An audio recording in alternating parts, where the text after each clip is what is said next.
अगर आपने अभी तक पुरानी वीडियो नहीं देखी है तो एक बार जरूर चेक आउट कर लीजिए। अब बढ़ते हैं आगे। जिन थक चुका है और पसीने से भीगा हुआ है और बहुत सारे नोटिफिकेशंस उसे घेरे हुए है। यंग मास्टर जिन शिकायत करता है यह वाकई बहुत कठिन है, लेकिन पानी गटक लेता है। वह स्वीकार करता है, मुझे इसी की जरूरत थी। वह विचार करता है कि कमरे की सभी किताबों में से उसे विश्वास नहीं हो रहा कि केवल कुछ ही ऐसी हैं जो कामुक उपन्यास नहीं हैं। लेकिन कम से कम मैं इस बात के लिए आभारी हूं कि मेरे पास अभी भी जिन फैमिली की स्पीयर और फुटवर्क टेक्निक्स हैं। वह जिन फैमिली की फुटवर्क टेक्निक की समीक्षा करना शुरू करता है। इसका विवरण पढ़ने पर वह मजाक उड़ाते हुए कहता है, साधारण इसकी ऐसी की तैसी, यह बहुत ही जटिल था। उसे एहसास होता है कि अगर वह थोड़ा सा भी गलत कदम उठाता है तो वह असफल हो जाएगा, और अगर वह अगली क्रियाओं में थोड़ी भी देरी करता है तो वह फिर से असफल हो जाएगा। वह इस नतीजे पर पहुंचता है कि यह एक चमत्कार है कि वह इसे सीख पाया। हमारा नायक देखता है कि भोर हो रही है। वह सोचता है, सिस्टम के होने के बावजूद इस तकनीक को सीखने में मुझे आधा दिन लग गया। वह सोचता है कि स्पीयर टेक्निक सीखने में कितना समय लगेगा। अंगड़ाई लेते हुए वह कहता है, इस दुनिया में यह मेरा 5वां दिन है। चाहे वह टाइम मैनिपुलेशन हो या कोई और हेरफेर, मुझे अब कोई फर्क नहीं पड़ता। मैं बस इतना जानता हूं कि अभी मैं केवल उन चीजों पर ध्यान दे सकता हूं जिन्हें मैं वास्तव में हासिल कर सकता हूं। जो भी हो, वह अपनी ट्रेनिंग समाप्त करने का फैसला करता है, लेकिन अपने पीछे एक किताब the great material of the night king वापस रखना भूल जाता है। बिस्तर पर लेटे हुए हमारा नायक अपनी चीज सर्कुलेट कर रहा है। नौकर कमरे में दाखिल होता है और हैरान होकर कहता है, यंग मास्टर पहले से ही जाग गए हैं। जिन हंसता है और कहता है, मुझे नींद नहीं आ रही थी। वह सोचता है, जब से मैंने अपनी ची को ठीक से सर्कुलेट करना शुरू किया है, मैं निश्चित रूप से अपने दिमाग को ज्यादा साफ महसूस कर सकता हूँ, और मैं गौर कर रहा हूँ कि मैं इतनी जल्दी नहीं थकता। नौकर कहता है, हो सकता है कि आपकी चोटें और बढ़ जाए, इसलिए आपको भरपूर आराम करना चाहिए। यंग मास्टर जिन सोचता है, मेरा ज्यादातर दर्द पहले ही कम हो चुका है। वह कहता है, मैं समझ गया। जैसे ही वह अपनी बात जारी रखने वाला होता है, नौकर उसे बीच में ही रोक देता है और कहता है कि वह उससे बिना किसी औपचारिकता के बात कर सकता है। मेरे जैसे किसी व्यक्ति के साथ इतनी औपचारिकता की कोई जरूरत नहीं है। हमारा नायक सहमत होते हुए कहता है, तुम सही कह रहे हो। वह पूछता है, क्या यहाँ कोई ट्रेनिंग रूम है? यंग मास्टर जिनके यह कहने से पहले कि मैं वैसे ही बात करूंगा जैसे मैं आमतौर पर करता हूँ, वे एक पल के लिए चुप हो जाते हैं। वह सोचता है, इस घटिया गेम के ग्राफिक्स कमाल के हैं, लेकिन किसी बड़े से बेदबी से बात करना मुझे बुरा लगेगा। नौकर जवाब देता है, जैसी यंग मास्टर की इच्छा। वह पूछता है, आपको किस चीज की जरूरत है? कुछ समय बाद नौकर परिवार के मुखिया को एक रिपोर्ट सौंपता है। इसे पढ़ने के बाद परिवार के मुखिया ने उसे उसके काम के लिए धन्यवाद दिया और कहा कि वह जा सकता है। जैसे ही नौकर दरवाजा बंद करता है, जिन वीक्यूंग अपने कागजात हवा में उछाल देता है और घोषणा करता है, यह खुशी का मौका है, इसलिए मैं आज काम नहीं करूंगा। पिंग उड़ते हुए कागजों को पकड़ लेता है और पूछता है, आप किस आधार पर यह बात कह रहे हैं? वह चेतावनी देता है, अगर दूसरों ने इसे सुन लिया तो चीजें फिर से मुश्किल हो जाएंगी। वीक्यूंग जवाब देता है, मेरा छोटा भाई जाहिर तौर पर मार्शल आर्ट्स को बेहतरीन तरीके से सीखने के लिए अपना सब कुछ झोंक रहा है, तो ऐसे में मैं काम कैसे कर सकता हूँ? पिंग पूछता है, क्या आप जानते हैं कि उससे भी ज्यादा जरूरी क्या है? वह एल्डर्स के साथ चल रहे मौजूदा मुद्दों को उठाता है। चिढ़कर परिवार का मुखिया कहता है, भाड़ में जाए वे बुजुर्ग, वे बहुत परेशान करने वाले हैं। पिंग कुछ कहने की इजाजत मांगता है, लेकिन वी क्यों मना कर देता है, यह कहते हुए कि मैं इसे सुनना नहीं चाहता। हालांकि पिंग जवाब देता है, मैं इस मनाही को नामंजूर करता हूँ। वह इशारा करता है, यह 5वीं बार है जब उसने परिवार के खजाने से पैसे निकाले हैं, और उन बाकी चीजों का तो जिक्र ही नहीं है जो उसने चुराई हैं। वह कहता है, अगर हम सख्ती से परिवार के नियमों का पालन कर रहे होते तो ताए क्यों को बहुत पहले ही मौत की सजा दे दी गई होती। यह एक चमत्कार है कि वह अब भी जिंदा है। पिंग स्वीकार करता है, मैं परिवार के मुखिया को एक प्यारे छोटे भाई के रूप में देखता हूँ, लेकिन बाकी लोगों के लिए वह नफरत के काबिल है। वी क्यों पिंग से पूछता है, क्या तुम्हें मेरे छोटे भाई से कोई चिढ़ है? वह उसके बात करने के लहजे पर सवाल उठाता है। साफ तौर पर निराश होकर पिंग जवाब देता है, तीसरे यंग मास्टर ने जितनी मुसीबतें खड़ी की हैं, उसी की वजह से परिवार का मुखिया धीरे धीरे बुजुर्गों के सामने अपना पद खो रहा है। वी क्यों चुप रहता है और पिंग अपनी बात जारी रखता है, सिर्फ इतना ही नहीं है, बुजुर्गों को पता है कि तीसरे यंग मास्टर को अभी भी परिवार से मंजूरी मिलती है, जिसका इस्तेमाल वह और भी ज्यादा समस्याएं पैदा करने के लिए करता है। परिवार का मुखिया चिल्लाता है, वे बुजुर्ग कमीने हैं, लेकिन फिर आह भरता है। पिंग कहता है, मुझे बस इतना ही कहना था, अब मुझे नौकरी से निकल सकते हैं। दोनों कुछ पल के लिए खामोश हो जाते हैं। वी क्यों कहता है कि मैं उसे एक आखिरी मौका दूंगा। पिंग हैरानी में परिवार के मुखिया को रुकने के लिए कहता है, लेकिन माय लॉर्ड, वी क्यों जवाब देता है, मैंने पहले ही कह दिया है। तीसरा यंग मास्टर अब बच्चा नहीं रहा। वह आगे कहता है, उसकी याददाश्त चली गई है और इसी वजह से वह एक अलग इंसान बन गया है। वी क्यों पिंग से पूछता है, क्या तुमने गौर नहीं किया कि जिन बदल गया है। पिंग सोचता है, यह सच है, वह अलग तरह से बर्ताव कर रहा है और यहाँ तक कि मार्शल आर्ट्स भी सीख रहा है, जो उसके स्वभाव में नहीं था। खिड़की से बाहर देखते हुए परिवार का मुखिया गहरी सोच में डूबा हुआ लगता है और पिंग को पुकारता है। पिंग जवाब देता है, क्या बात है सर। वी क्यों मुस्कुराते हुए कहता है, मुझे एक तरकीब सूझी है। वह पिंग को अपनी ओर से एक घोषणा करने का आदेश देता है। कुछ समय बाद पिंग हाथ में एक स्क्रॉल लेकर आता है और घोषणा करता है, परिवार के 14 पवित्र नियमों को तोड़ने के लिए तीसरे यंग मास्टर जिन तायक्यों को अनिश्चित काल के लिए ट्रेनिंग केव में कैद किया जाएगा। हमारा नायक हंसने लगता है। पिंग गार्डों को आदेश देता है, अपराधी जिन तायक्यों को बंदी बना लो। यंग मास्टर सिर झुकाए हुए हंसना जारी रखता है और उसकी हंसी और तेज हो जाती है। लोगों को उसे कैद करने आता देख वो हाथ पाव चलाता है और चिढ़कर वह पूछता है, आखिर ये लोग क्या बकवास कर रहे हैं। वह टिप्पणी करता है, मैंने ट्रेनिंग रूम मांगा था, कैद होना नहीं। अनिश्चित काल के लिए ट्रेनिंग करना। वह सवाल करता है, क्या पिंग पागल हो गया है। पिंग यंग मास्टर से कहता है, शांत हो जाओ और मेरी बात ध्यान से सुनो। इसके बाद यंग मास्टर फर्श पर बच्चों की तरह नखरे दिखाने लगता है, यह कहते हुए कि मुझे अब कोई परवाह नहीं, मैं अपने बगीचे में ही ट्रेनिंग कर लूंगा। पिंग गुस्से भरे चेहरे के साथ उसे पुकारता है, तुरंत रुक जाओ और खड़े हो जाओ। यंग मास्टर जिन चौंककर आज्ञा का पालन करता है। फिर वे पिंग अपनी आध्यात्मिक शक्ति का इस्तेमाल करता है और जिन को निर्देश देता है, घबराओ मत, मैं जो कहने जा रहा हूँ उसे ध्यान से सुनो। यंग मास्टर जिन सोचता है, यह स्पिरिचुअल सेंस क्या है, क्या यह ऐसी चीज है जो मार्शल आर्टिस्ट कर सकते हैं। पिंग समझाता है, जिन याददाश्त जाने की वजह से शायद तुम्हें पता न हो, लेकिन तुम्हें यह समझने की जरूरत है कि तुम पर कड़ी नजर रखी जा रही है। पिंग आगे कहता है, यह काफी मुमकिन है कि तुम्हें इससे भी कड़ी सजा मिल सकती थी और इसीलिए परिवार के सबसे छोटे मुखिया ने मामले को खुद संभालने का फैसला किया। भले ही सजा अनिश्चित काल के लिए बताई गई है, लेकिन क्या तुम्हें वाकई लगता है कि परिवार का मुखिया तुम्हें हमेशा के लिए कैद रखेगा। यंग मास्टर जिन सोचता है, पिंग सही कह रहा है, मुमकिन ही नहीं कि वह आदमी ऐसा करे। पिंग समझाता है, तुम वहां ज्यादा से ज्यादा 7 दिनों के लिए रहोगे। हमारा नायक पूछता है, क्या यह सिर्फ 3 दिन नहीं हो सकता। वे पिंग उसे शिकायत करना बंद करने के लिए कहता है। यंग मास्टर जिन पिंग की आंखों में वह चमक देखता है, किसी ऐसे व्यक्ति की आंखें जो उसे आसानी से खत्म कर सकता है। वह सोचता है, क्या पिंग लड़ने में माहिर है और अपनी ची सेंसर चालू करके पिंग की ची को मापता है। पिंग पूछता है, आपको क्या लगता है। चौंक कर यंग मास्टर जवाब देता है, सब कुछ ठीक है, मुझे यह बिल्कुल सही लग रहा है। असल में जिन डरा हुआ था क्योंकि उसे पिंग की लेवल भी नजर नहीं आ रही थे, जिसका साफ मतलब था वो जिन का लेवल से कहीं ऊपर था। पहाड़ों में परिवार का मुखिया यंग मास्टर जिन का इंतजार कर रहा है। जब उसे उनके आने का पता चलता है तो वह पीछे मुड़ता है और पिंग को गार्डों के साथ यंग मास्टर को लाते हुए देखता है। वी क्यों कहता है, आखिरकार वह आ गया। यंग मास्टर जिन अपने बड़े भाई का अभिवादन करता है। जिन वी कायंग कहता है, मैं अब तुम्हारी हरकतों को नजरअंदाज नहीं कर सकता। परिवार के मुखिया के तौर पर, सबसे छोटे मुखिया के तौर पर मैं तुम्हें एकांत कारावास की सजा देता हूँ। वह पूछता है, क्या तुम कुछ कहना चाहते हो।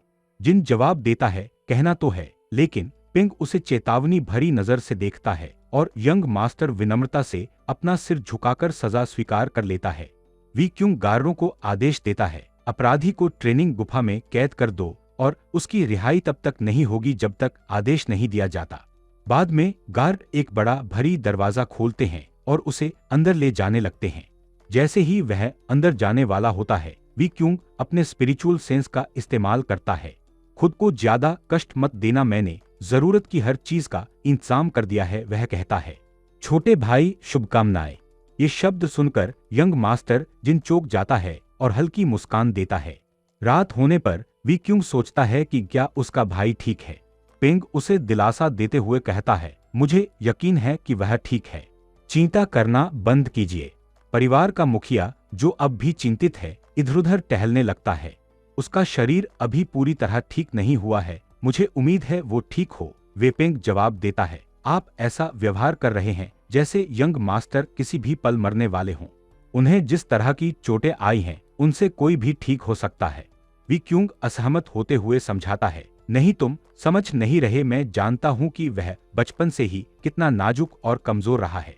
पेंग पूछता है, कमजोर से आपका क्या मतलब है? उसने कितनी कीमती मेडिसिनल पिल्स और जड़ी बूटियां खाई हैं, उनसे यह पूरा कमरा भर सकता है। वह पिछले साल की 100 साल पुराने जिनसिंग वाली घटना का भी जिक्र करता है, वी क्यूंग को याद दिलाते हुए कि मुख्य चिकित्सक इतना गुस्से में था कि वह तीसरे यंग मास्टर का पेट चीरना चाहता था। वी कायंग कहता है, मैं उस घटना के बारे में दोबारा बात नहीं करना चाहता। पेंग हंसता है, लेकिन वी क्यूंग आह भरते हुए कहता है, मेरे छोटे भाई की समस्याओं और परिवार के आंतरिक और बाहरी मुद्दों के बीच मेरा स्ट्रेस बहुत बढ़ गया है। हालांकि उन लोगों की गुप्त बैठक मुझे सबसे ज्यादा चिंतित कर रही है। पेंग माउंट हांग की सौर सेक्ट का जिक्र करता है। वी क्यूंग पूछता है, उनके इरादे क्या हो सकते हैं? पेंग जवाब देता है, मैंने जांच के लिए पहले ही कुछ आदमियों को भेज दिया है। परिवार का मुखिया फिर शांक्सी प्रांत का मुद्दा उठाता है। हमें यह सुनिश्चित करना होगा कि माउंट हांग की सौर सेक्ट जो कुछ भी करे, उसके लिए हम तैयार रहें। ट्रेनिंग गुफा के अंदर एक आरामदायक बिस्तर, ट्रेनिंग के लिए विभिन्न हथियार और नहाने के लिए एक झरना है। हालांकि यंग मास्टर पूरी तरह से अपनी ट्रेनिंग पर ध्यान केंद्रित कर रहा है। सिस्टम की सहायता से वह स्किल हिवेनली पियर्सिंग आयरन का अभ्यास करता है। अचानक कई सिस्टम मैसेजेस दिखाई देते हैं। पूरा करने के लिए आवश्यक मात्रा 100 में से 100। आपने जिन फैमिली स्पीयर टेक्निक सीख ली है, बार बार ट्रेनिंग के कारण आपके स्किल स्टैट्स बढ़ गए हैं। Strength +1, stamina +1, अगिलिटी +1। हैरान होकर यंग मास्टर जिन कहता है, मुझे नहीं पता था कि स्टैट्स इस तरह भी बढ़ाए जा सकते हैं। वह थक कर फर्श पर बैठ जाता है और उस छेद की ओर देखता है जहां से सूरज की रोशनी छनकर आ रही है। वह कहता है, मुझे लगा था कि यह जगह किसी नम भूमिगत जेल जैसी होगी। अगर मुझे पता होता कि यह ऐसी है तो मैं यहाँ और ज्यादा समय रुकने की भीख मांगता। एक सिस्टम विंडो दिखाई देती है जो सूचित करती है कि आप थकान और भूख से जूझ रहे हैं। भोजन का स्रोत ढूंढें और पर्याप्त आराम करें ताकि आपका शरीर ठीक हो सके। हमारा नायक कहता है कि उसके पास ज्यादा समय नहीं है और वह आराम करने में 1 घंटा बर्बाद नहीं कर सकता। उसे वे ग्रेन पिल्स याद आती हैं जो उसे पहले मिली थीं और वह एक निकाल लेता है। हालांकि वह उसकी भयानक गंध की शिकायत करता है और सवाल करता है कि क्या ये वाकई खाने के लिए हैं। अनिच्छा से वह कहता है कि ये शरीर के लिए अच्छी होनी चाहिए और जल्दी से गोली निगल लेता है। वह अपने शरीर में बदलाव महसूस करता है। 1 घंटे के लिए उसके स्टैट्स अस्थायी रूप से बढ़ जाते हैं।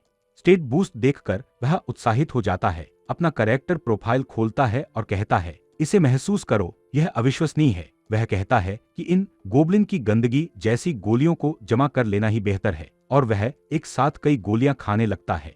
अचानक कई सिस्टम विंडोज दिखाई देती हैं जिनमें लिखा है, आपने कई ग्रेन पिल्स का सेवन किया है, कोई अतिरिक्त प्रभाव नहीं दिया जाएगा। आप पेट पूरी तरह भरा हुआ और तरोताजा महसूस कर रहे हैं, लेकिन स्टेटस इफेक्ट अत्यधिक सेवन के कारण आप अगले 1 घंटे तक हिलने डुलने में असमर्थ रहेंगे। इसके तुरंत बाद उसे उल्टियां होने लगती हैं। कुछ समय बाद हमारा नायक फिर से अपनी स्पीयर ट्रेनिंग शुरू करता है, जिससे उसकी स्किल मास्टरी बढ़ जाती है। वह लगातार ट्रेनिंग करता रहता है, धीरे धीरे लेवल अप करता है और सिस्टम की टारगेटिंग असिस्टेंस का उपयोग करता है। जैसे जैसे वह लेवल अप करता है, कठिनाई भी बढ़ती जाती है। एक सिस्टम मैसेज उसे असफलता की सूचना देता है और यंग मास्टर जिन चिढ़कर पूछता है, आखिर चल क्या रहा है। सिस्टम से निराश होकर वह पूछता है कि जैसे जैसे वह बेहतर हो रहा है, यह और कठिन क्यों होता जा रहा है, जिससे वह और भी चिढ़ जाता है।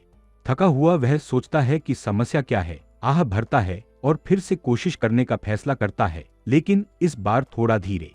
वह इमरजेंस ऑफ पॉइजनस ड्रैगन से शुरुआत करता है, फिर ब्लैक स्नैक्स विन डांस, उसके बाद स्पीयर्स ऑन हॉर्स, फिर फ्लैग ऑफ द किंग और अंत में हीवेनली पियर्सिंग आयरन की ओर बढ़ता है। सिस्टम विंडोज सूचित करती है कि उसकी टेक्निक में सुधार हुआ है और वह कहता है कि आखिरकार उसने कर दिखाया। लेकिन गौर करने पर वह पूछता है कि क्या यह फुटवर्क टेक्निक थी जिसमें सुधार हुआ, और वह सोचने लगता है कि ऐसा क्यों हुआ। थोड़ी देर बाद हमारा नायक हल्की मुस्कान देता है और कहता है कि अब वह समझ गया है। उसे एहसास होता है कि जिन फेमिलियस स्पीयर टेक्निक का उपयोग करते समय यदि वह इसे जिन फेमिलियस फुटवर्क टेक्निक के साथ मिलाता है तो वह हीवेनली पियर्सिंग आयरन का उपयोग करके हमला करते समय ची के बहाव को महसूस कर सकता है। वो दीवार पे हमला करता है और दीवार एक जोर के धमाके के साथ फट जाती है और हर तरफ मलबा बिखर जाता है। वो पसीने से पूरा भीग जाता है और हमले के बाद यंग मास्टर जिन कहता है तो यह ऐसे किया जाता है। इसके तुरंत बाद वह थकान के कारण जमीन पर गिर पड़ता है। जैसे ही धूल जमती है, दीवार में एक बड़ा छेद दिखाई देता है जो यंग मास्टर के हमले के कारण हुआ था। अचानक कई सिस्टम मैसेजेस दिखाई देते हैं जो सूचित करते हैं आपकी सारी चीख खत्म हो गई है। आप अत्यधिक थकान और कमजोरी से जूझ रहे हैं। आपने एक अचीवमेंट अनलॉक की है, 1 बॉडी 1 माइंड। आपने अपने मार्शल आर्ट्स का सही उपयोग करने का तरीका खोज लिया है। आपकी स्किल मास्टरी काफी बढ़ गई है। असली दुनिया में हमारा नायक का दोस्त जागता है। मैं पक्का फिर से ताइक्यूंग के बिस्तर पर सो गया था, वह कहता है। अगर ताइक्यूंग उठ गया था तो वह कम से कम मुझे भी जगा सकता था। वह सोचता है वह आखिर गया कहाँ। कैप्सूल के अंदर कुछ देखकर वह जांचने के लिए पास जाता है। वह बटन दबाता है और कैप्सूल खुलने लगता है। सोंग कहता है यह बहुत ही असुविधाजनक लग रहा है। वह इसमें कैसे सो लेता है, पागल। वह ताइक्यूंग को जगाने के लिए उसके सिर पर एक हल्की थपकी देता है। वह VR हेडसेट हटा देता है और उससे जागने के लिए कहता है चलो कुछ खाते हैं और अपना हैंगओवर उतारते हैं। हमारा नायक अपनी आंखें खोलता है। क्या हम फिर से खाने जा रहे हैं, वह पूछता है जब उसे एहसास होता है कि वह ट्रेनिंग के बाद सख्त जमीन पर लेटा हुआ है। अपनी स्टेटस विंडो को देखकर वह हैरान रह जाता है। मैं अब लेवल 13 पर हूँ। क्या मैंने वाकई पूरे 2 लेवल हासिल कर लिए हैं, वह सोचता है। कोई आश्चर्य नहीं कि मेरा शरीर अधिक बलवान और हल्का महसूस कर रहा है। बाकी सिस्टम विंडोज को देखते हुए वह गौर करता है कि उसके स्किल्स का लेवल भी बढ़ गया है। वह देखता है कि उसे रिंग ऑफ सेरेनिटी नाम का एक आइटम मिला है जो एक अंगूठी है। वह इसे पहन लेता है और कहता है लगता है इस बार मेरी लॉटरी लग गई है। कड़ी मेहनत करने के वाकई अपने फायदे हैं। उत्साहित होकर वह अपने उपलब्ध पॉइंट्स को बांट देता है जिससे स्ट्रेंथ और एगिलिटी दोनों 10-10 बढ़ जाती हैं। हाथ में भाला लिए वह घोषणा करता है इस जगह को छोड़ने से पहले मैं अपने स्किल्स को उनकी सीमा तक पहुंचा दूंगा। लोन ड्रैगनेस थ्रस्ट की स्टांस में वह रुक जाता है। अपनी वर्तमान ताकत के साथ क्या मैं उस कमीने को हरा पाऊंगा, वो ह्यूक मुजिन के बारे सोचता है। शायद अभी भी पर्याप्त नहीं है क्योंकि लेवल में काफी अंतर है। वह तय करता है उस छोटे से कचरे के बारे में सोचना बंद करो और पूरी तरह से ट्रेनिंग पर ध्यान केंद्रित करो। अचानक 2 सिस्टम विंडोज दिखाई देती हैं जो उसे सूचित करती हैं नया फीचर ट्रेनिंग मोड अब उपलब्ध है। अब आप उन पिछले विरोधियों के इल्यूजन को समन कर सकते हैं जिनसे आपने लड़ाई की थी। हालांकि यदि विरोधी आपसे 10 लेवल्स ऊपर है तो उन्हें समन करना संभव नहीं होगा। यंग मास्टर जिन उलझन में है, लेकिन जल्द ही उसे ट्रेनिंग मोड की विंडो दिखाई देती है जिसमें उपलब्ध विरोधियों की सूची है, सेंटेनरी स्ट्रेंथ और ह्यूक द गेटकीपर। वह ह्यूक द गेटकीपर को चुनता है और उसे सामने देखकर हैरान रह जाता है। उसे देखते हुए वह टिप्पणी करता है वह बिल्कुल उस असली कमीने जैसा दिख रहा है। जब वह उसे छूने की कोशिश करता है तो उसका हाथ उसके पार निकल जाता है।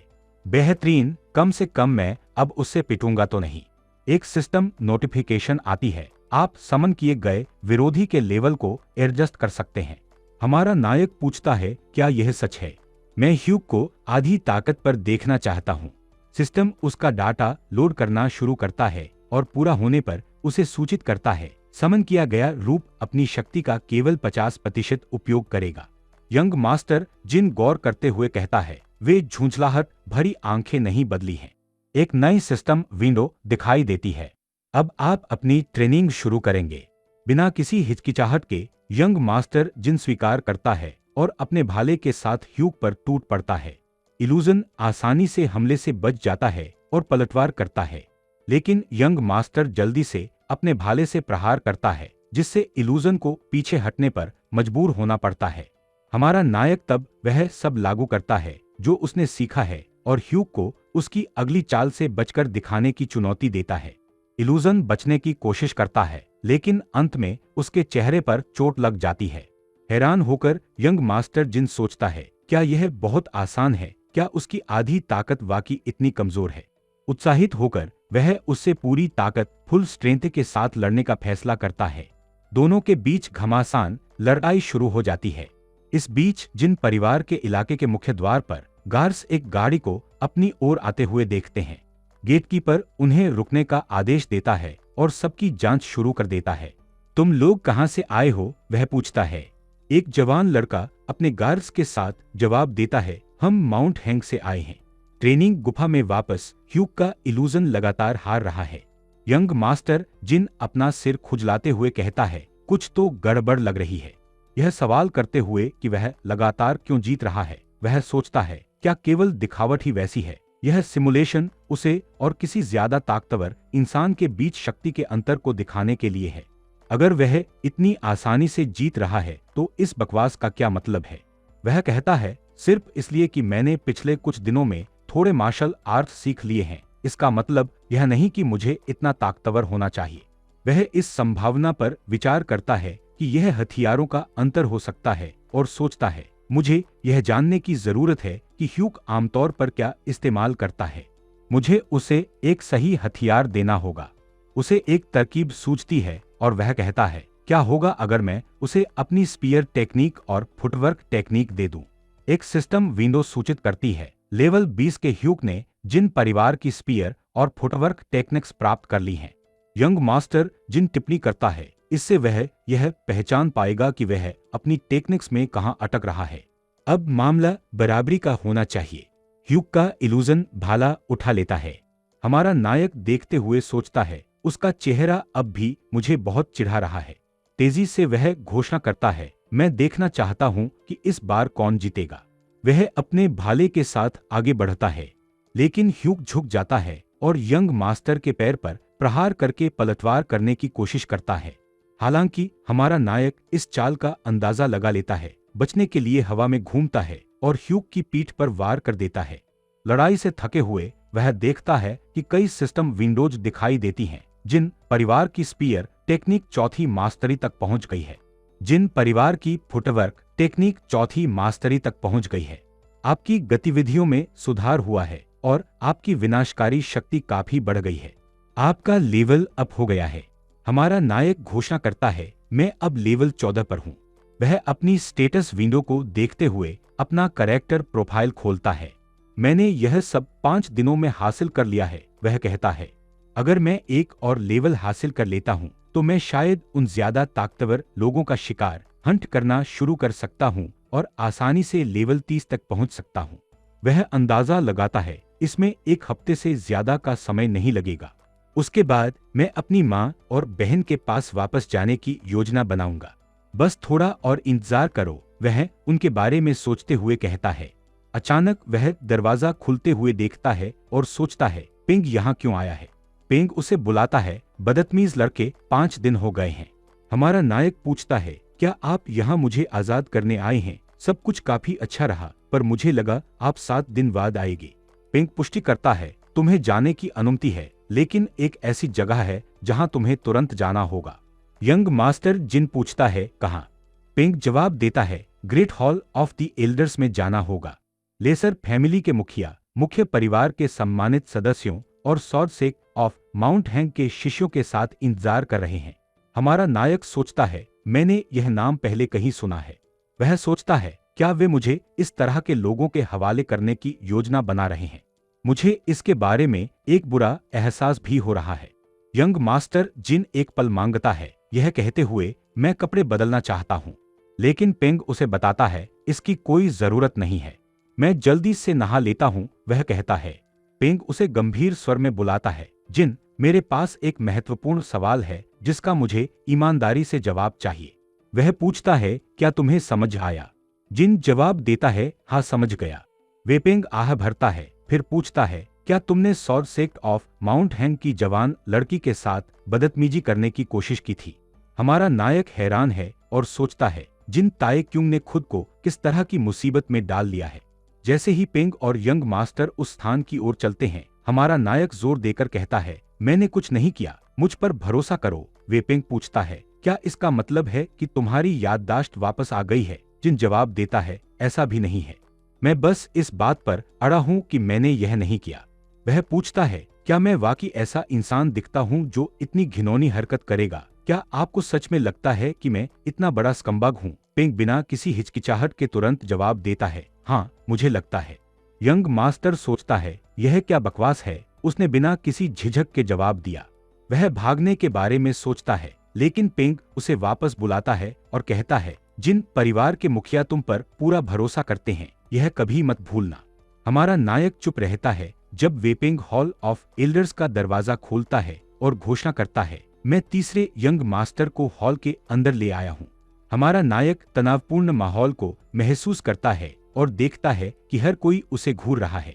वह सोचता है, भले ही मैं शेर की मांद में जा रहा हूँ, लेकिन अगर मैं एकाग्र रहूं तो मुझे अभी भी बचने का रास्ता मिल सकता है। वह तय करता है, मुझे बस फोकस रहने की जरूरत है। वह आगे बढ़ता है, सोचता है, अब डरो मत।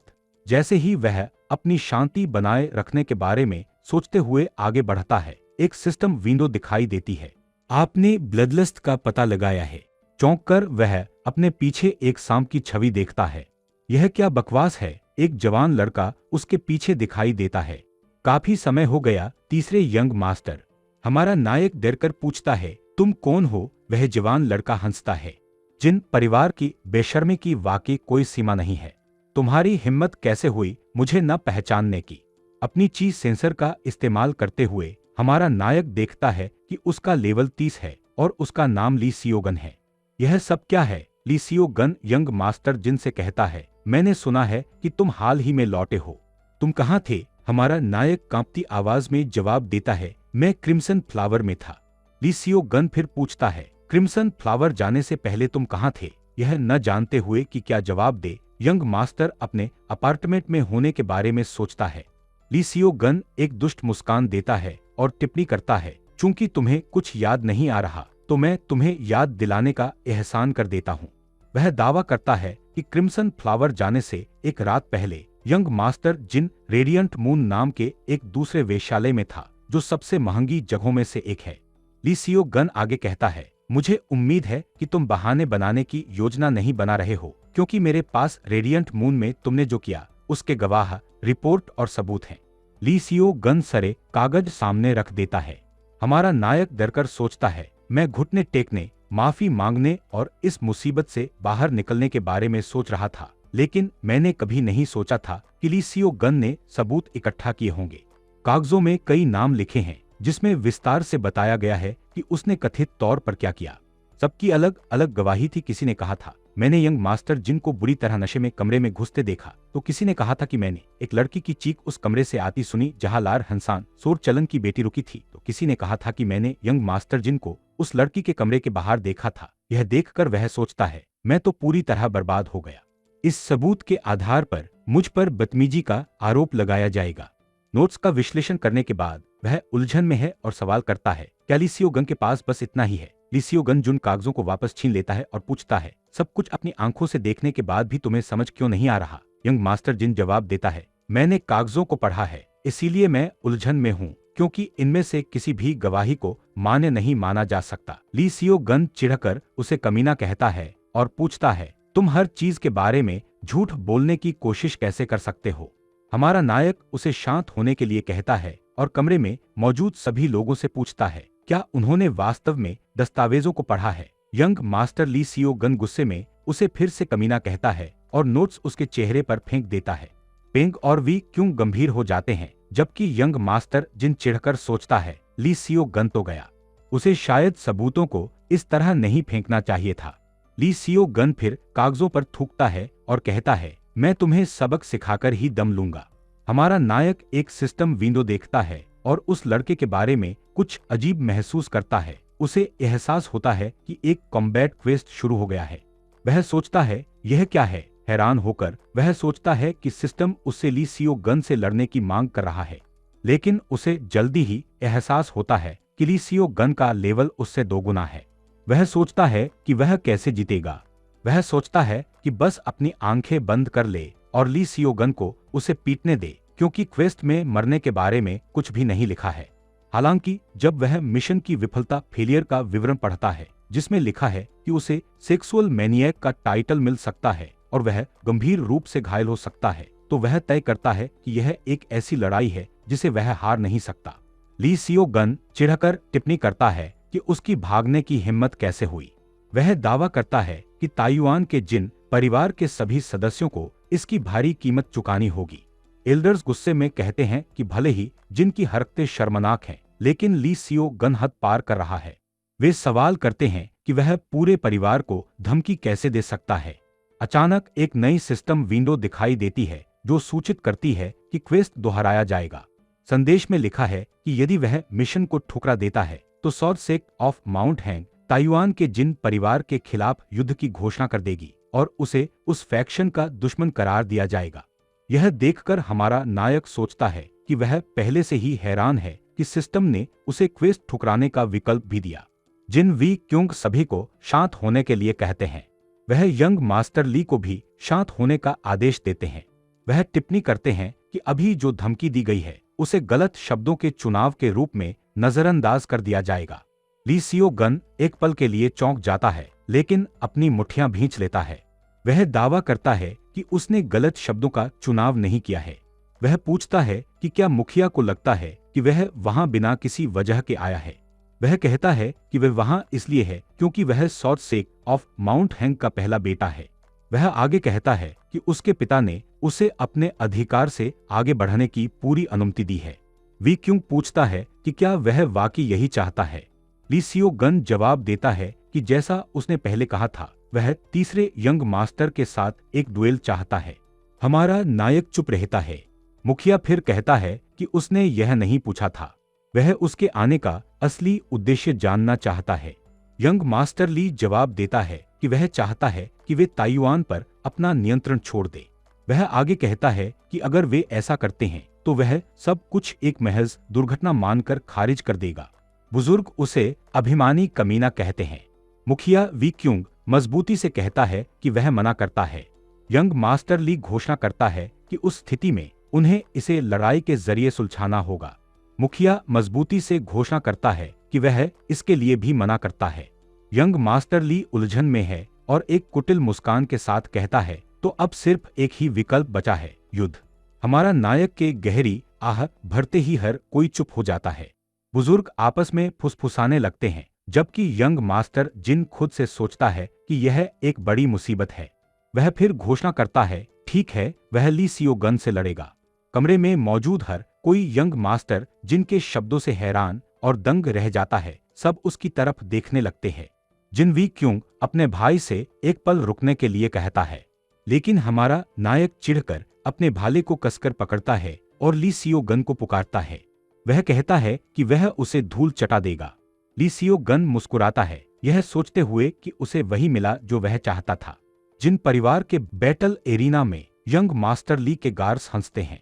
बुजुर्ग टिप्पणी करते हैं कि ऐसा लगता है कि तीसरा यंग मास्टर आखिरकार पागल हो गया है। जिस तरह की जिंदगी वह जी रहा है, उन्हें हमेशा से पता था कि उसका अंत मुसीबत में ही होगा। हमारा नायक पछतावे के साथ सोचता है कि उसे पता है उसने लड़ाई स्वीकार कर ली है, लेकिन विरोधी उससे 16 लेवल्स ऊपर है और उसकी ब्लड लस्ट की तो बात ही अलग है।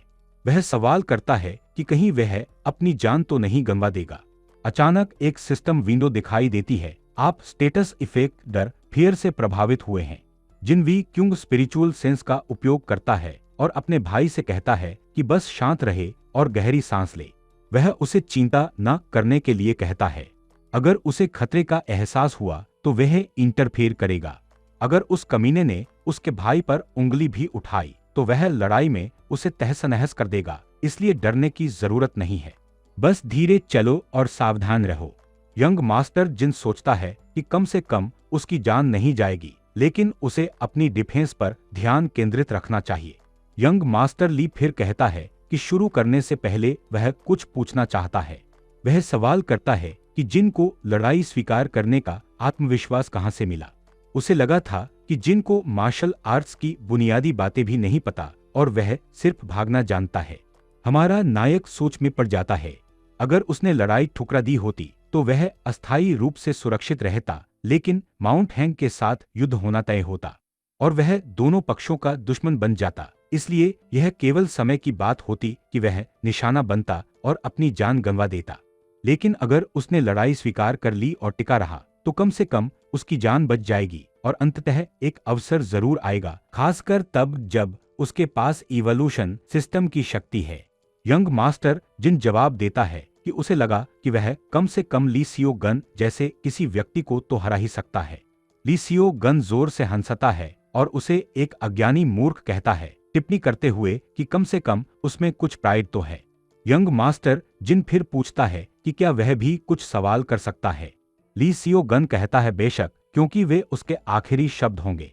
जिन ताए क्यों पूछता है कि क्या यह पूरी स्थिति ली द्वारा रची गई थी। ली सियो गन चुप हो जाता है और हकलाते हुए पूछता है कि वह क्या बकवास कर रहा है।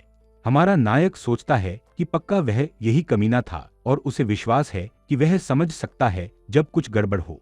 चिढ़कर ली सियो गन कहता है कि वह उसका सिर धड़ से अलग कर देगा और उस पर झपटता है। यंग मास्टर जिन अपने स्पीयर से हमले का बचाव करता है।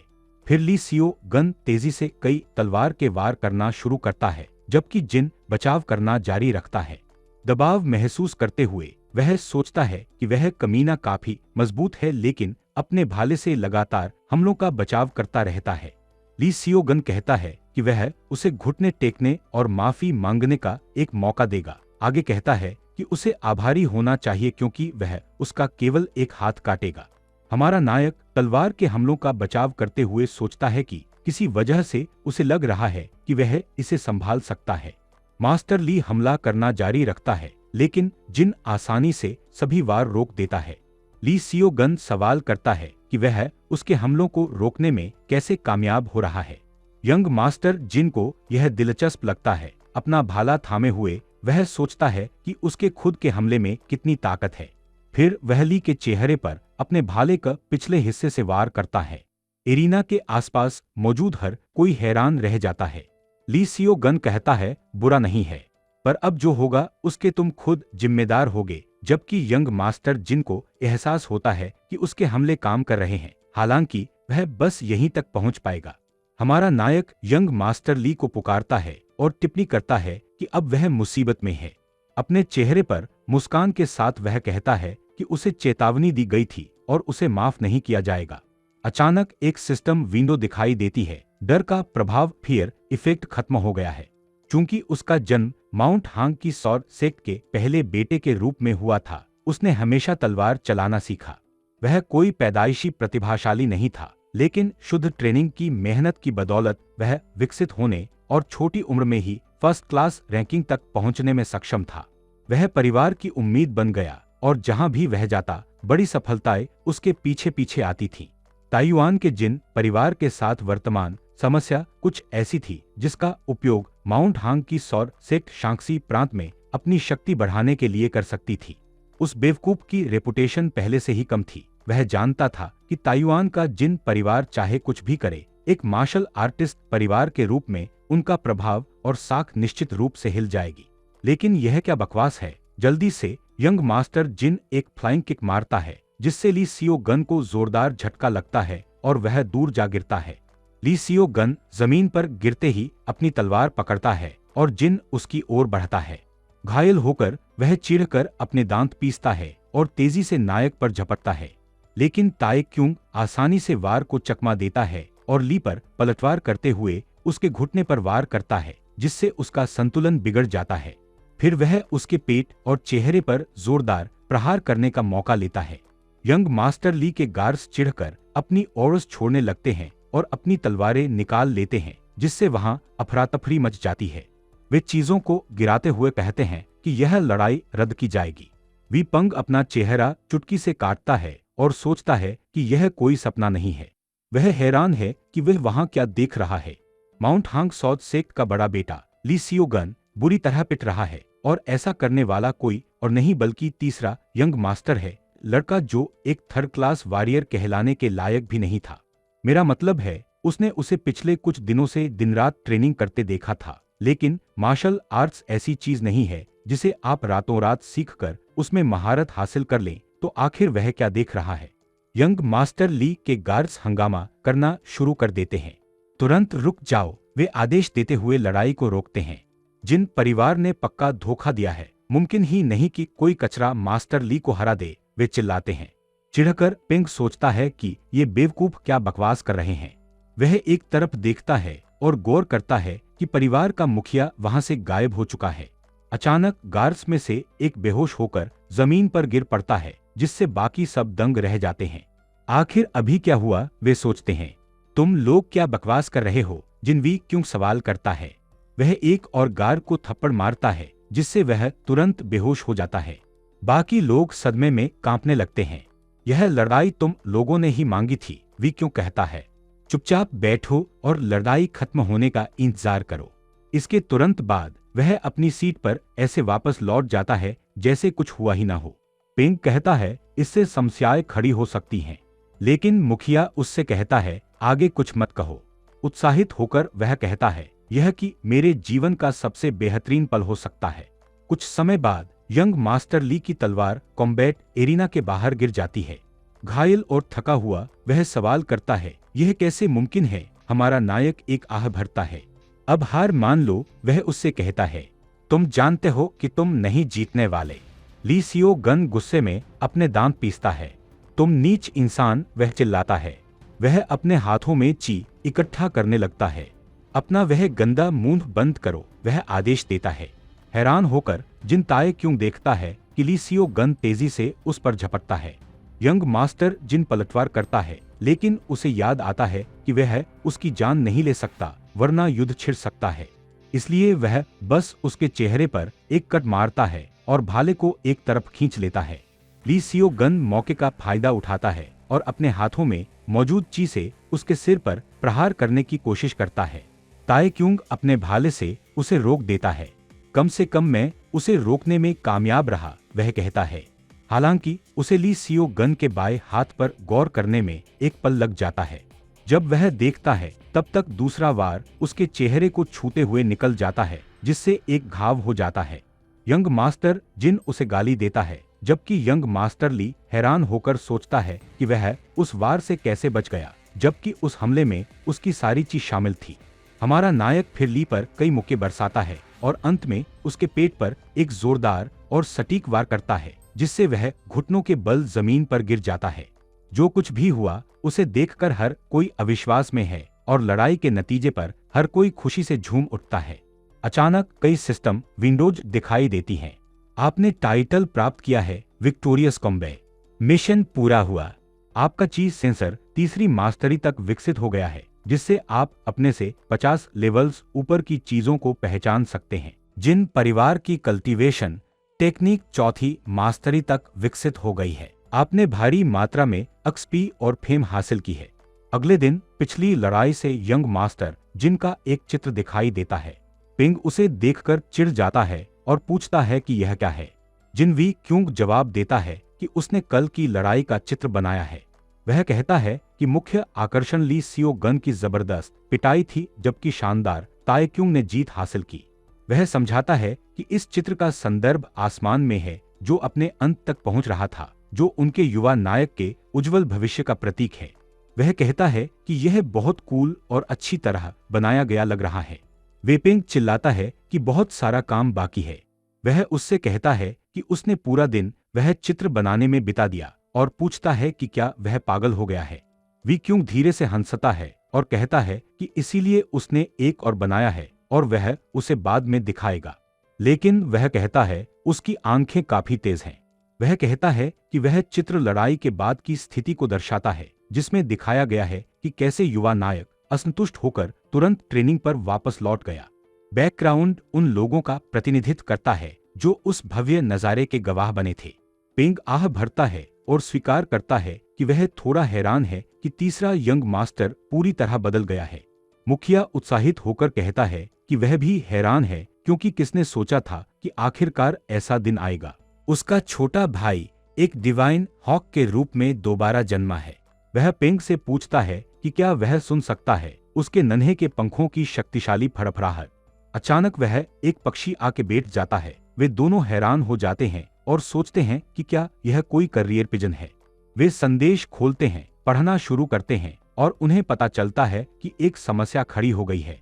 यंग मास्टर जिन दौड़ना शुरू करता है और एक जोरदार मुक्का मारता है।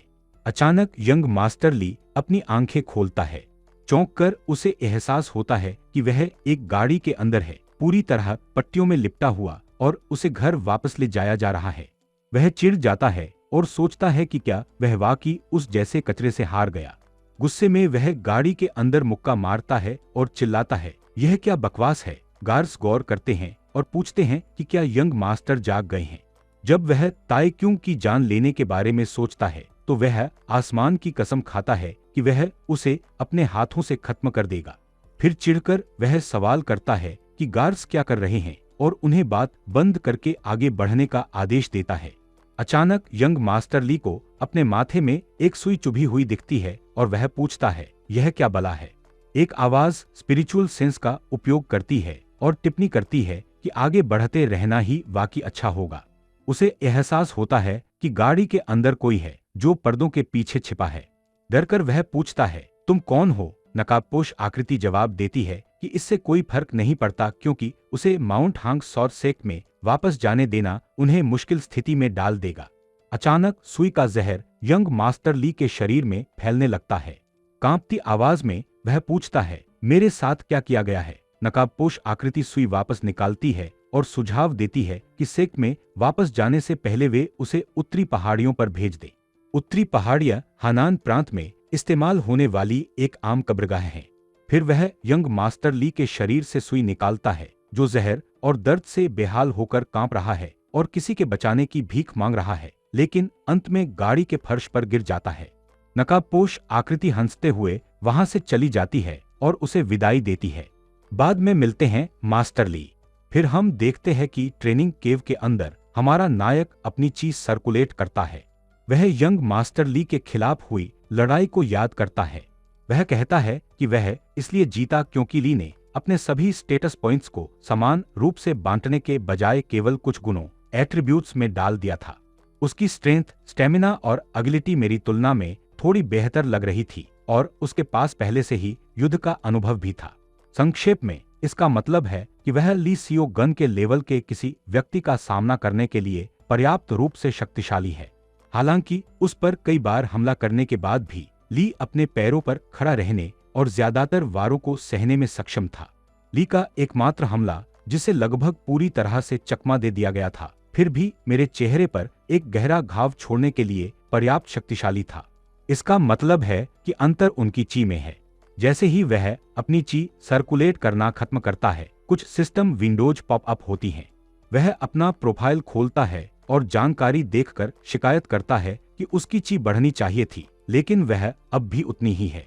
अपनी स्टेटस विंडो को देखते हुए वह चिढ़ जाता है। वह कहता है कि उसने ली सियो गन को हराया, जो एक फर्स्ट क्लास वॉरियर था, तो वह अब भी उसी लेवल पर क्यों है। उसके पास ली सियो गन से बेहतर केवल स्ट्रेंथ और ची थी। वह एक पल के लिए रुकता है और इस नतीजे पर पहुंचता है कि ली सियो गन की उम्र के आधार पर उसकी ची लगभग 20 होनी चाहिए, जिसका मतलब है कि उसे लोग आउट करने से पहले अपनी ची को 3 गुना करना होगा। निराश होकर वह बुदबुदाता है, उस पूरे समय के बारे में सोचता है जो उसने बिना किसी परिणाम के अपनी ची सर्कुलेट करने में बिताया। जमीन पर लेटे हुए वह आह भरता है और सोचता है कि क्या उसे कोई स्पिरिचुअल पिल या ऐसी ही कोई चीज खाने की जरूरत है। उसे यकीन है कि अगर वह अपने बड़े भाई से भीख मांगे तो उसे वैसी कोई गोली मिल सकती है, और उसे शक है कि उसे मना किया जाएगा, लेकिन वह जानता है कि यह काम नहीं करेगा। फिर उसे अपने अंदर के दूसरे ची सोर्स की याद आती है और उसे एहसास होता है कि उसके पास इसे पूरी तरह इस्तेमाल करने के अलावा कोई विकल्प नहीं है। अब तक वह बहुत सावधान रहा है क्योंकि कोई भी गलती उसकी जान जोखिम में डाल सकती थी। लेकिन अब जब एक हफ्ते से उसे कुछ भी गंभीर नहीं हुआ है तो सब कुछ बदल जाता है। वह सोचता है कि उसने अस्थायी रूप से ची की समस्या को हल कर दिया है, लेकिन वह सोचता है कि अपनी फेम बढ़ाने के लिए उसे आखिर क्या करना चाहिए। अचानक कई सिस्टम विंडोज दिखाई देती हैं। ताइवान के जिन परिवार के स्लीपिंग ड्रैगन के बारे में अफवाहें फैलने लगी हैं। अफवाहों के कारण आपकी फेम 10 पॉइंट बढ़ गई है। जितने ज्यादा लोग इस अफवाह पर विश्वास करेंगे, आपको उतनी ही फेम मिलेगी। हैरानी में वह सोचता है, स्लीपिंग ड्रैगन, वह कौन है? यह मैं तो नहीं हो सकता, है ना? एक और सिस्टम विंडो उसे सूचित करती है कि स्लीपिंग ड्रैगन की अफवाह के अनुसार उसकी फेम 3 और फिर 2 और बढ़ गई है। शाम के समय यंग मास्टर जिन यह देखकर हैरान रह जाता है। एल्डर्स हॉल में वे अचानक बुलावे के बारे में सोचने लगते हैं, क्योंकि परिवार के मुखिया ने कारण बताने की जहमत भी नहीं उठाई। एक बुजुर्ग टिप्पणी करता है, यह इसलिए है क्योंकि परिवार का मुखिया बहुत कम उम्र का है और औपचारिक प्रक्रियाओं और सही शिष्टाचार के बीच का अंतर नहीं जानता। दूसरा कहता है, मेरा मानना है कि मुखिया ने आखिरकार अपने पद को गंभीरता से लेने का फैसला किया है। वह कहता है, यह इस तथ्य के कारण है कि परिवार की सबसे बड़ी कमजोरी आखिरकार खत्म हो गई है, और यह सोचना वाकई आश्चर्यजनक है कि तीसरा यंग मास्टर इतना शक्तिशाली था। एक और एल्डर दांव लगाता है, कुछ लोग थोड़े निराश हैं, शायद इसलिए क्योंकि उन्होंने अपने फायदे के लिए इस घटना का इस्तेमाल करने की योजना बनाई थी। एक और कहता है, एक एल्डर का परिवार का मुखिया होना कोई बुरा विचार नहीं होगा, लेकिन एक सहकर्मी द्वारा उसे तुरंत चेतावनी दी जाती है, अपनी जुबान पर लगाम लगाओ। अचानक माइनर फैमिली के मुखिया पेंग के साथ पहुंचते हैं और हर कोई खामोश हो जाता है। जिन विक्युंग देर रात बुलावे पर आने के लिए सभी को धन्यवाद देते हैं और उन्हें बुलाने का कारण बताना शुरू करते हैं। हालांकि इससे पहले कि वह अपनी बात जारी रख पाते, एक आवाज बीच में टोकती है, शायद सॉर्ड सेक्ट ऑफ माउंट है। मुखिया वह आवाज सुनता है और एक पल के लिए सोचता है, ऐसा नहीं हो सकता। अचानक सारे एल्डर्स सदमे में जल्दी से खड़े हो जाते हैं। वे झुकते हैं और सम्मानपूर्वक घोषणा करते हैं, हम बड़े एल्डर सीनियर्स का अभिवादन करते हैं। बाद में बुजुर्ग बिना रुके बहस करने लगते हैं, जबकि सबसे बड़े एल्डर चुप रहते हैं और यंग मास्टर जिनका निरीक्षण करते हैं। वह गौर करता है कि बूढ़ा आदमी अपनी आंखें उस पर से नहीं हटा रहा है। वह घबरा जाता है और अंत में दूसरी तरफ देखने लगता है, यह सोचते हुए, इस पुरानी मम्मी को क्या हुआ है और वह मुझे इस तरह क्यों घूर रहा है। जिन वी क्यों स्पिरिचुअल सेंस का उपयोग करते हैं और कहते हैं, यह एल्डर हैं और शायद वह भूल गया है, लेकिन ये एल्डर उसके दादाजी हैं और परिवार के सबसे वरिष्ठ व्यक्ति के रूप में उसे यह सुनिश्चित करना होगा कि वह पूरा सम्मान दिखाए। हमारा नायक को विश्वास नहीं हो रहा कि वह अपने पिता से पहले अपने दादाजी से मिल रहा है। लेसर फैमिली के मुखिया यह भी कहते हैं, होने वाली घटनाओं के संबंध में उसे घबराना नहीं चाहिए और जितना हो सके ईमानदारी से जवाब देना चाहिए। यंग मास्टर जिन सोचता है, क्या हुआ और हर कोई इतना तनाव में क्यों है। वी क्यों विनम्रता से सभी को ध्यान देने के लिए कहते हैं, चूंकि गवाह आ गया है, हम पूछताछ के साथ आगे बढ़ेंगे। वह तीसरे यंग मास्टर जिन क्यों का नाम पुकारते हैं और कहते हैं, परिवार के नेता की ओर से माइनर चीफ के रूप में मुझे उनसे पूछताछ करनी होगी। वह पूछते हैं, क्या ताइक्यूंग ने sword sect of mount hang के ली सियोगन को जहर दिया है। यंग मास्टर जिन उलझन में सवाल करता है, आपका क्या मतलब है, और सोचता है आखिर चल क्या रहा है। वह जवाब देता है, यह जाहिर है, लेकिन ली सियोगन को जहर दिए जाने से मेरा कोई लेना देना नहीं है। गोलमटोल एल्डर पूछता है, क्या तुम्हारे पास कोई मान्य सबूत है। यंग मास्टर ताए क्यों पूछता है, क्या आप वाकई सबूत की बात कर रहे हैं। गोलमटोल एल्डर पुष्टि करता है, मैं यह जानना चाहता हूं कि क्या तुम्हारे पास इस घटना में अपनी बेगुनाही साबित करने के लिए कोई सबूत है। हमारा नायक एक गहरी सांस लेता है और सवाल करता है, मैं ही क्यों हूं जिसे कुछ साबित करने की जरूरत है। क्या आप लोगों को सबूत पेश नहीं करना चाहिए। गोलमटोल एल्डर क्रोधित होकर पूछता है, तुम्हारी हिम्मत कैसे हुई। इस तरह बहस शुरू हो जाती है।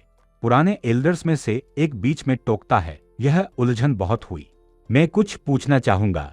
यह सब शुरू कैसे हुआ। वह एल्डर्स में से एक की ओर देखता है।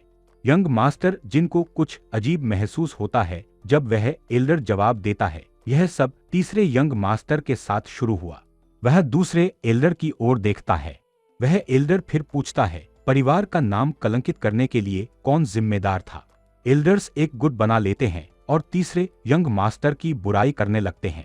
किसने sword sect of mount hang का अपमान किया, वे सभी सहमत होते हैं यह केवल तीसरा यंग मास्टर ही हो सकता है।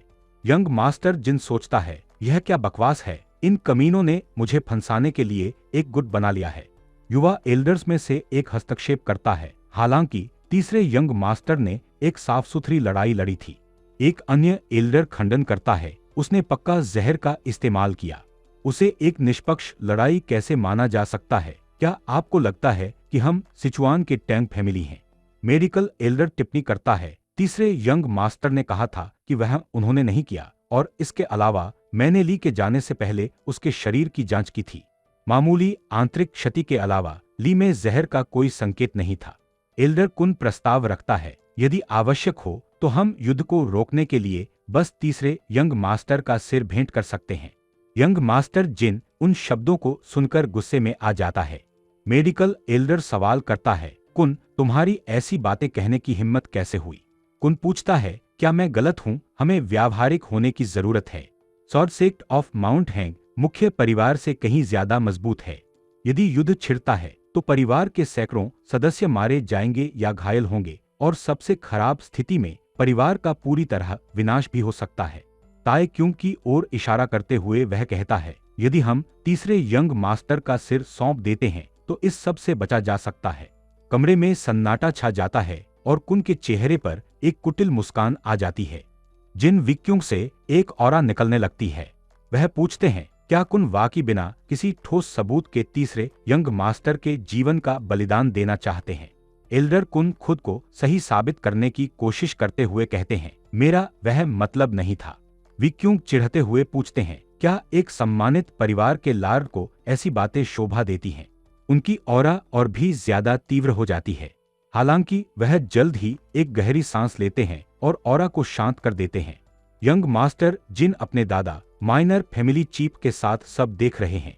माइनर फैमिली चीफ घोषणा करते हैं, लड़ाई निष्पक्ष थी और सीओ जुन को जहर किसी और ने दिया था। वह कहते हैं, यहाँ मौजूद हर कोई यह बात जानता है। वह सवाल करते हैं, क्या हम डर के मारे दुश्मन के सामने सरेंडर करने को तैयार हैं? भले ही हम नहीं जानते कि इसके पीछे कौन है, पर हमें पता है कि माउंट हैंग के स्वॉर्ड सेक्ट ने अपनी तलवारें पहले ही निकाल ली हैं। हम नहीं जानते कि वे कब आएंगे, लेकिन अब उन्हें रोकने की कोशिश करना बहुत देर हो चुकी है। इसलिए अब करने के लिए सिर्फ एक ही चीज बची है, उनका डटकर सामना करना। वह पूछते हैं, क्या यहाँ मौजूद लोग जीवित रहना और परिवार की रक्षा करना चाहते हैं? अगर आपकी सच में यही इच्छा है तो अपने लोगों को इकट्ठा करें और युद्ध के लिए तैयार हो जाए, वरना आप उन नीच लोगों को मेरे भाई की जान सौंप सकते हैं, जो एक गद्दार के रूप में जीने के लिए एक बेहतरीन विकल्प होगा। परिवार के सबसे बड़े एल्डर तालियां बजाने लगते हैं और कहते हैं, प्रभावशाली। हर कोई शांत हो जाता है और उन्हें खड़े होते हुए देखता है। यंग मास्टर जिन सोचते हैं, आखिरकार बॉस मैदान में आ ही गए। सीनियर एल्डर टिप्पणी करते हैं, मुझे हमेशा लगता था कि माइनर फैमिली चीफ महज एक छोटा लड़का है, लेकिन अब मैं देख रहा हूं कि वह एक शानदार पुरुष बन चुका है। वह कहते हैं, मैं बहुत प्रभावित हूं। एक माइनर फैमिली चीफ को ऐसा ही व्यवहार करना चाहिए। विक्युंग अपनी पिछली लापरवाही और व्यवहार के लिए माफी मांगते हैं। सीनियर एल्डर जवाब देते हैं, अपमान का जवाब केवल गरिमा से दिया जा सकता है और माफी मांगने की कोई जरूरत नहीं है। वह जोर देते हुए कहते हैं, यह एक आम बात है कि हमारे दरवाजे पर आने वाले किसी भी खतरे के खिलाफ पूरे परिवार को एकजुट होकर लड़ना चाहिए। फिर वह उन लोगों की आलोचना करते हैं जिन्होंने युद्ध से बचने के लिए परिवार के किसी सदस्य की जान देने का सुझाव देने की हिम्मत की। यह सब सुनकर यंग मास्टर जिन उलझन में हैं। कुन कांपती आवाज में अपनी सफाई देने की कोशिश करते हैं, मुझसे गलती हो गई, लेकिन सीनियर एल्डर उन्हें बीच में ही टोक देते हैं। वह कहते हैं, जब हम युद्ध की कगार पर हों तो सबसे महत्वपूर्ण बात परिवार को एकजुट करना है। फिर वह माइनर फैमिली चीफ की ओर मुड़ते हैं और सुझाव देते हैं, अगर किसी का सिर सौंपना ही है तो वह एल्डर कुन का होना चाहिए, उनकी ओर इशारा करते हुए, जिससे वह बुरी तरह डर जाते हैं। प्रोटैगनिस्ट सोचता है, यहाँ आखिर चल क्या रहा है और यह बूढ़ा उसकी तरफ क्यों है? फैमिली चीफ जिन विक्युंग स्थिति पर करीब से नजर रखते हैं और फिर एक गहरी सांस लेते हैं। वह टिप्पणी करते हैं, हम ऐसा नहीं कर सकते। कुन कई वर्षों से मुख्य परिवार के प्रति वफादार रहे हैं। वह कहते हैं, हमें इस घटना को महज जुबान फिसलना मानकर भूल जाना चाहिए। सीनियर एल्डर हंसते हैं। जुबान फिसलना, वह कहते हैं कि माइनर फैमिली चीफ उनसे कहीं ज्यादा उदार हैं। इसलिए जिम्मेदारियों को देखते हुए वह घोषणा करते हैं कि यहाँ मौजूद सभी लोगों के बीच आज इस मामले को यहीं सुलझा लिया जाना चाहिए। सीनियर एल्डर विक्यूंग की दयालुता के लिए आभार व्यक्त करते हैं। सभी एल्डर्स हैरान होकर कहते हैं कि यह पूरी तरह से उनकी गलती थी। वे एल्डर से ऐसा न करने की विनती करते हैं। अपनी गलती की जिम्मेदारी लेते हुए वे कहते हैं कि अगर वह ऐसा करते हैं तो वे इस शर्म के साथ जी नहीं पाएंगे। प्रोटैगनिस्ट सोचता है कि जिसने उनकी गर्दन बचाई वह उसका बड़ा भाई था, फिर भी वे सब उस बूढ़े की तारीफ कर रहे हैं। हालांकि वह एल्डर्स की हंसी में कुछ अजीब नोटिस करता है और सोचता है कि कुछ तो गड़बड़ है। सीनियर एल्डर घोषणा करते हैं कि चूंकि मुख्य परिवार के मुखिया मौजूद नहीं हैं, इसलिए निस्संदेह माइनर फैमिली के मुखिया उनकी जगह लेंगे। वह आदेश देते हैं कि इस घटना पर सभी लोग उनके साथ मिलकर माइनर फैमिली के मुखिया का समर्थन करें। वह कहते हैं कि अगर वे उनके नेतृत्व में एकजुट रहते हैं तो वे दुष्ट मुख्य परिवार के खिलाफ और कुछ नहीं कर पाएंगे। एल्डर्स झुकते हैं और उनके नेतृत्व को स्वीकार करते हुए विनम्रता से आदेश मानते हैं। विक्यूंग उनका धन्यवाद करते हैं और बिना किसी भाव के अपना हाथ पीछे खींच लेते हैं। सीनियर एल्डर सीधे यंग मास्टर जिन की ओर देखते हैं। जिन उनकी नजर को भांप लेता है और सोचता है, ऐसा नहीं हो सकता। उसे आश्चर्य होता है कि क्या यह सब उसकी कोई योजना थी। अचानक द्वारपाल हॉल में तेजी से दाखिल होता है। माउंट हैंग के सॉर्ड सेक्ट से एक संदेश आया है। वह घोषणा करता है। परिवार के मुखिया संदेश खोलते हैं और पढ़ते हैं, बादलों के नीचे कट्टर दुश्मन। इसका मतलब है कि वे एक ही आसमान के नीचे साथ नहीं रह सकते और एक दूसरे के अस्तित्व को मिटाने के लिए कुछ भी करेंगे।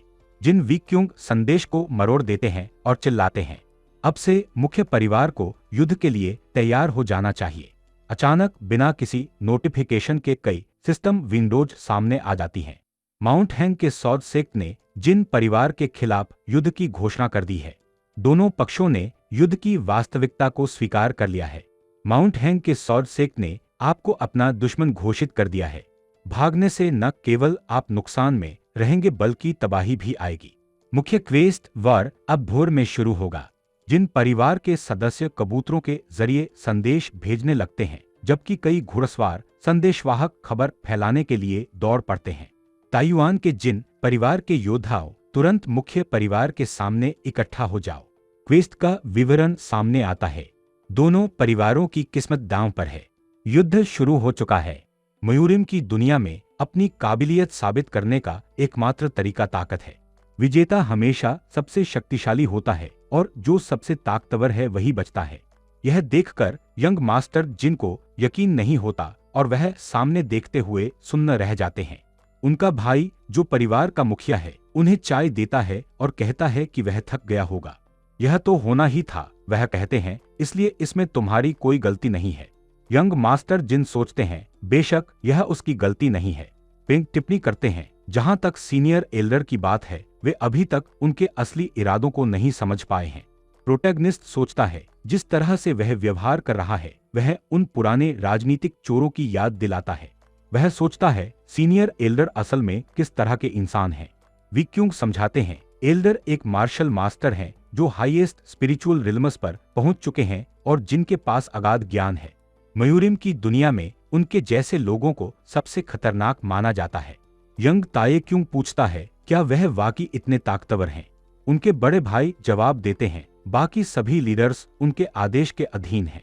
सीनियर एल्डर की खासियत है कि वे साये में रहकर दूसरों को कंट्रोल करते हैं और लीडर्स के बीच अपनी पोजीशन का इस्तेमाल करके सम्मानित लॉर्ड्स को अपनी तरफ कर लेते हैं। वे दशकों से ऐसा कर रहे हैं। जब उन्होंने पहले मीटिंग के दौरान उनका साथ दिया, विक्यूंग कहते हैं, तो मुझे यकीन नहीं है कि इसके पीछे उनके कोई निजी मकसद थे या नहीं। पिंक टिप्पणी करते हैं, वे सभी मौत के हकदार हैं क्योंकि वे गद्दार थे। जब एल्डर ने उन्हें खत्म करने का सुझाव दिया तो वे दिल से चाहते थे कि सब मान जाए। जिन विक्यूंग जवाब देते हैं, अगर वे मान जाते तो इससे हमेशा के लिए अफरा-तफरी मच जाती। लेकिन यह संभव है कि एल्डर शुरू से यही चाहते थे। जो भी हो, यह सब अभी भी सिर्फ अंदाजा ही है, क्योंकि उन्हें पक्के तौर पर नहीं पता कि एल्डर क्या प्लानिंग कर रहे हैं। फिर भी वह अभी भी मुख्य परिवार के लीडर और एक बहुत ही शक्तिशाली साथी हैं। उनके साथ सावधान रहना जरूरी है, लेकिन उन्हें कभी अपना दुश्मन नहीं बनाना चाहिए। अब जो मायने रखता है वो है इस मौजूदा समस्या को सुलझाने का रास्ता ढूंढना। वीपेंग टिप्पणी करते हैं, मौजूदा स्थिति किसी भी नजरिए से अच्छी नहीं लग रही है। ली सियोजुन को जहर दिए जाने की खबर पूरे शांसी प्रांत में फैल चुकी है और मुख्य परिवार की साख तेजी से गिर रही है। माइनर फैमिली के मुखिया हैरान होकर कहते हैं, अभी एक दिन भी पूरा नहीं बीता है। वह गौर करते हैं, भले ही खबरें तेजी से फैलती हैं, लेकिन यह असामान्य रूप से तेज है और मेरा मानना है कि कोई जानबूझकर यह जानकारी फैला रहा है। फिर वह पूछते हैं, क्या अन्य फैक्शन से मदद के हमारे अनुरोधों का कोई जवाब मिला है? पेंग रिपोर्ट देते हैं, अब तक हमें सिर्फ एक जवाब मिला है। जिन विक्योंग पूछते हैं, किसकी तरफ से? पेंग जवाब देते हैं, यह लोअर डिस्ट्रिक्ट सेक्ट की ओर से आया है। जिन परिवार के गेट पर द्वारपाल एक गाड़ी को रुकने का आदेश देता है और मांग करता है, अपनी पहचान और यहाँ आने का मकसद बताएं। कोचमैन जवाब देता है, आपसे मिलकर खुशी हुई। जबकि गार्ड गौर करता है, वह गाड़ी बहुत जानी पहचानी लग रही है। अंदर से एक महिला की आवाज आती है, हम क्रिम्सन फ्लावर से आए हैं। गाड़ी से एक महिला बाहर निकलती है। वह कहती है, मेरा नाम एक राज है। द्वारपाल कहता है, यंग लेडी कृपया सुने। वह समझाता है, हम युद्ध की कगार पर हैं और यह दखल देने का सही समय नहीं है। वह उसे घूरने लगता है, शर्माते हुए पूछता है, क्या मैं कम से कम आपके आने का कारण जान सकता हूँ? वह कुछ पल के लिए शांत रहती है और फिर जवाब देती है, शायद मैं यहाँ अपना पेमेंट लेने आई हूँ। आज के लिए इतना ही। आगे की कहानी के लिए सन मेनवाह हिंदी को सब्सक्राइब करना ना भूले।